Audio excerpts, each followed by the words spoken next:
मुरादाबाद के आज़ाद नगर में इमाम मेहंदी यूथ मिशन द्वारा पाकिस्तान का पुतला फूंका गया। वहीं पर कैंडल मार्च भी निकाला गया। जी हां, आपको बताते चलें, इस्लामाबाद पाकिस्तान में शिया मस्जिद पर हुए जघन्य एवं कायराना आतंकी हमले में मारे गए निर्दोष लोगों को श्रद्धांजलि अर्पित करने तथा आतंकवाद के विरुद्ध संगठित विरोध दर्ज कराने के उद्देश्य से इमाम मेहंदी यूथ मिशन के तत्वावधान में मुरादाबाद में एक व्यापक शोक सभा का आयोजन किया गया। शोक सभा के पश्चात कैंडल मार्च निकाला गया तथा आतंकवाद और पाकिस्तान सरकार की जन विरोधी नीतियों के विरोध में पाकिस्तान सरकार का पुतला दहन किया गया। शोक सभा की अध्यक्षता मौलाना अली हैदर नूरी इमाम जुमा मुरादाबाद ने की, जबकि सभा का संचालन मौलाना नाज द्वारा किया गया। अपने संबोधन में वक्ताओं ने पाकिस्तान में शिया समुदाय पर हो रहे लगातार आतंकी हमलों की कड़ी निंदा करते हुए इसे मानवता, अमन और लोकतांत्रिक मूल्यों के खिलाफ गंभीर अपराध बताया। वक्ताओं ने कहा कि पाकिस्तान में आतंकवाद कोई अलग ताकत नहीं बल्कि राज्य संरक्षण में फल फूल रही नीति का परिणाम है। शिया हज़ारों और अन्य अल्पसंख्यक समुदायों पर हो रहे हमले से सच्चाई का प्रमाण है कि वहाँ की सरकार अपने ही नागरिकों की सुरक्षा करने में पूरी तरह विफल हो चुकी है।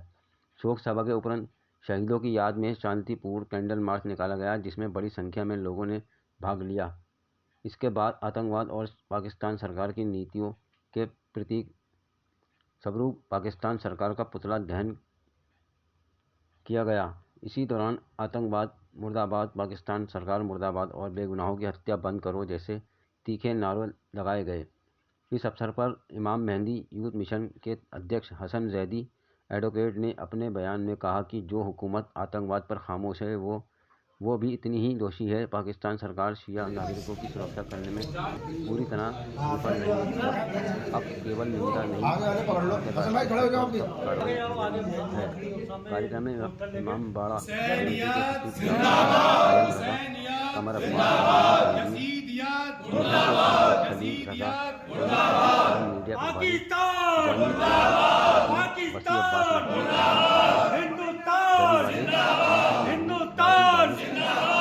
रजा, मेराज पाशा, खुशनूद अनवर, शजर मेहंदी, आमिर खान, कलाम अधिवक्ता जानी अली वाहिद, आकिल शैफी, रईस पार्टी सहित अन्य सामाजिक धार्मिक युवा संगठनों के पदाधिकारी बड़ी संख्या में शिया एवं सुन्नी समुदाय आयोजन के माध्यम से ये स्पष्ट संदेश दिया गया कि ये संघर्ष किसी एक समुदाय का नहीं बल्कि पूरे समाज की साझा लड़ाई है।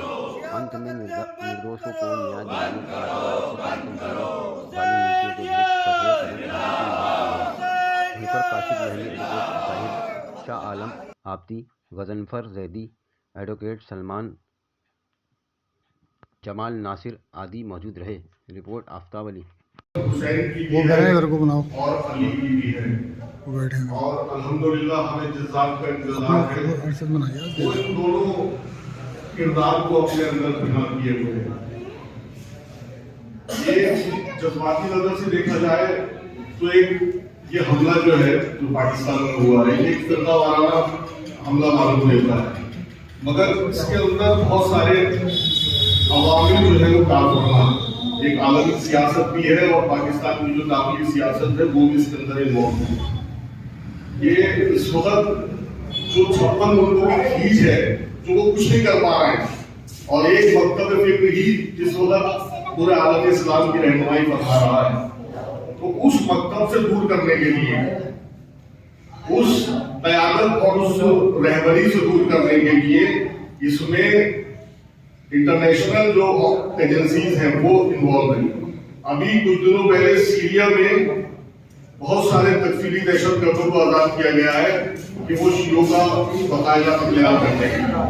नबी और आले नबी, मोहम्मद और आले मोहम्मद को छोड़कर हिंदा जैसी जिगरखानों से दीन लिया है और मस्जिदों में बेगुनाह नमाजियों को शहीद करते हैं। ये कोई और नहीं है, ये कोई और नहीं, वही है जिन्होंने हिंदा जिगरखाना से दीन लिया है, जो उन्हीं के मानने वाले जो आज रसूल आले रसूल के मानने वालों को, चाहने वालों को पसंद कर रहे हैं। आइए मैं गुजारिश करता हूं जनाब मौलाना तनवीर हुसैन साहब को आजमी से आए और इमाम बारगाह में अपने ख्यालात इस मौजू की मुनासिबत से बयान फरमाएं। इस्लाम अलग है, आतंकवाद अलग है। इस्लाम ही बदर से शुरू हुआ। बदर में जो आतंकवादी थे वो नबी के खिलाफ खड़े थे, वो भी आतंकवादी थे। सबसे पहले जो आतंकवाद शुरू हुआ है वो बदर से हुआ है। बदर के बाद अवध में जितने भी नबी के साथ जंगे हुई हैं उसमें सब आतंकवाद नबी के खिलाफ रहे। और इसके बाद सबसे पहला जो आतंकवाद हुआ है वो बीबी फातिमा ज़हरा नबी सल्लल्लाहु अलैहि वसल्लम की बेटी का घर जलाया गया, उसमें वो आतंकवादी थे मौजूद। और जिन्होंने मौलाए कायनात को मस्जिद में सजदे में कत्ल किया है वो भी आतंकवादी थे। जिन्होंने करबला में इमाम हुसैन को घेर कर मारा है वो भी आतंकवादी थे। जिन्होंने इमाम हसन को कत्ल किया वो भी आतंकवादी। जिन्होंने इमाम हसन के जनाजे पर तीर बरसवाए, बरसाने वाले भी बरसवाने वाले भी वो भी आतंकवादी। और जिन्होंने 11 इमामों को कत्ल किया गया है उनको भी सब आतंकवादी ही थे। और जिनकी वजह से इमाम महदी क़यामत में है वो भी सब आतंकवादी, इनकी वजह से वो आतंकवादी। और आतंकवाद का इस्लाम से कोई मतलब नहीं है, कोई लेना नहीं कोई देना नहीं है। आतंकवाद हमेशा मजलूमों का कत्ल करता है, क्योंकि हमारे इमाम भी मजलूम थे। मजलूमों का कत्ल करने वाला आतंकवाद है। मैं इसी बात पे कहना चाहूंगा कि अगर हम मिटने वाली कौम होते तो करबला में मिट गए होते। हम अगर मिटने वाली कौम होते तो करबला में मिट गए होते। हमें कोई नहीं कर सकता, चाहे कितना बड़ा आतंकवाद है। हम आतंकवाद को आतंकवाद ही कहते हैं। आतंकवाद मुर्दाबाद, पाकिस्तान मुर्दाबाद, हिंदुस्तान जिंदाबाद, हिंदुस्तान जिंदाबाद, हिंदुस्तान जिंदाबाद, पाकिस्तान मुर्दाबाद। सबसे पहले आपका नाम जानना चाहेंगे, क्या फॉर्म? जी, मेरा नाम सैयद तनवीर अब्बास रिजवी है और हम यहाँ इसलिए हाजिर हुए हैं कि पाकिस्तान में जो आतंकवादी हमला हुआ शियों पर और बेगुनाहों को मारा गया है, लिहाजा हम उसके ख़िलाफ़ भरपूर मज़म्मत करते हैं उन लोगों की। और आइंदा जो है पाकिस्तान की हुकूमत से ये दरख्वास्त करते हैं कि शियों को सेफ्टी दी जाए और हिफाजत उनकी की जाए, लिहाजा इस तरह की गलतियां दोबारा न दोहराई जाएं। ये प्रोग्राम पूरी दुनिया में जहां कहीं भी जुल्म होता है किसी के खिलाफ, हमारी कोशिश ये होती है कि उन जालिमों के खिलाफ आवाज़ बुलंद की जाए। और ख़ास तौर पर इस्लामाबाद पाकिस्तान में होने वाले मजलूमों के ऊपर जो जुल्म हुआ है, आम हालत में उनको कत्ल नहीं किया गया है बल्कि अल्लाह की इबादत करते हुए। ये बहुत बड़ी अफसोस की खबर और अफसोस की बात है कि उस हालत में जब हम अल्लाह को याद कर रहे हैं उस वक्त दूसरा भी कोई गैर मजहब का भी होता है तो उसको हमारे ऊपर रहम आता है और वो ये सोचता है कि नहीं, ये अल्लाह की इबादत कर रहे हैं, लिहाजा इबादत करते हुए इनके ऊपर कोई ज्यादती ना की जाए।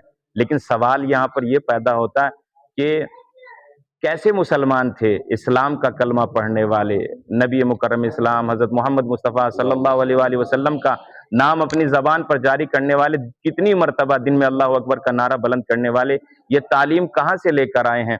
आखिर सोचने वाली बात है। बहरहाल ये पाकिस्तान में जो मजलूमीन पर जुल्म हुआ है, हालत नमाज में उनको शहीद किया गया है।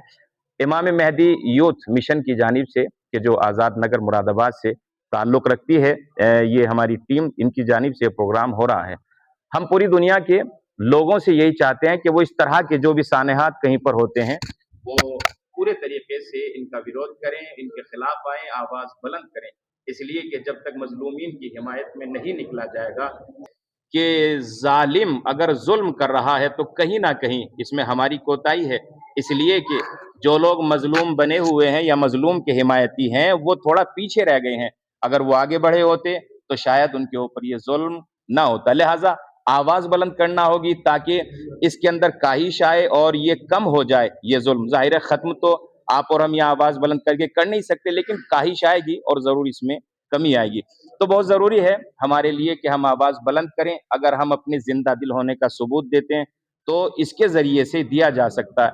अपने मुसलमान होने, और सिर्फ मुसलमान की बात नहीं है, दुनिया में जहाँ कहीं भी जुल्म होता है किसी पर, हम उसके लिए आवाज़ बुलंद करने की कोशिश करते हैं। और आज भी इसी सिलसिले में हम यहाँ पर हाजिर हुए हैं। बहुत सारे उलमा, बहुत सारे मोमिनीन पूरे शहर मुरादाबाद से तशरीफ़ लाई हुई मुख्तलिफ शख्सियात यहाँ पर मौजूद हैं। इंशाअल्लाह सभी को हम सुनेंगे और सभी अपने बयानात मोमिनीन के सामने पेश करेंगे, ताकि मोमिनीन के क़ुलूब को जिला मिले और मज़लूमीन की हिमायत में आगे बढ़ने का जज्बा मिले। वस्सलामु अलैकुम वरहमतुल्लाह। पोस्टर कहाँ है? एक पोस्टर और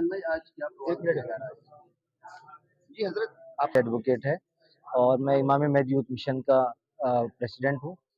आज इमाम मेहदी यूथ मिशन के बैनर तले जो पाकिस्तान में मस्जिद पे एक आतंकवादी संगठन द्वारा हमला किया गया, सुसाइड बॉम्बर भेज के मासूम लोगों को, निर्दोष लोगों की हत्या की गई, उसके खिलाफ हम कैंडल मार्च निकाल रहे हैं और उनकी शोक सभा भी हमने की है। अब इसके बाद यहाँ से हम लोग कैंडल मार्च के रूप में बाहर निकलेंगे और पाकिस्तान के प्रधानमंत्री का हम पुतला दहन करेंगे। इस गम के माहौल में क्या पैगाम देना चाहिए? गम के माहौल में हम यही पैगाम देना चाहेंगे कि इंसानियत से बढ़ के कुछ नहीं है और इमाम हुसैन ने करबला में जो अपनी शहादत पेश करी है वो इंसानियत बतौर है, इसमें कोई किसी भी तरीके की शक व शुबा नहीं है।